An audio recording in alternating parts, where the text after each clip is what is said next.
Barcelona Borussia ডর্টমুন্ডকে পুরো উড়িয়ে দিয়েছে এবং বার্সেলোনা দ্বিতীয় লেগের আর কি কোনো সুযোগ দেয় না, প্রথম লেগে খেলা শেষ করে দিয়েছে।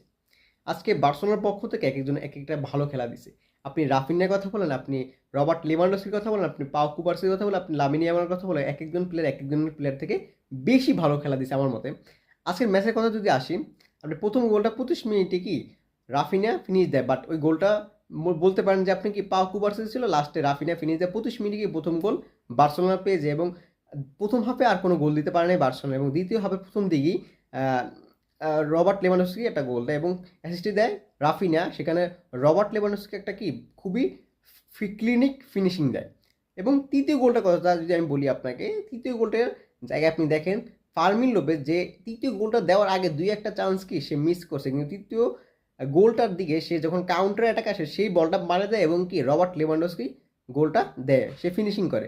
এবং চতুর্থ গোলটার কথা যদি আমি আসি, সেখানে রাফিনিয়া অ্যাসিস্ট করে এবং লামিন ইয়ামাল দুর্দান্ত একটা ফিনিশ দেয় এবং 4-0 কি বার্সেলোনা এই ম্যাচটা শেষ করে। এবং বার্সেলোনা আজকে এটা বলেই দিয়েছে ব্রুসিয়া ডর্টমুন্ডকে যে সেকেন্ড লেগ আর খেলা লাগবে না, ফার্স্ট লেগেই খেলা শেষ, আমরা সেমিফাইনালে, তোমরা নকআউটে শেষ, মানে এমন একটা বিষয়। এবং বার্সেলোনা আজকে দুর্দান্ত খেলছে, বার্সেলোনা প্লেয়াররা সবাই ভালো খেলছে।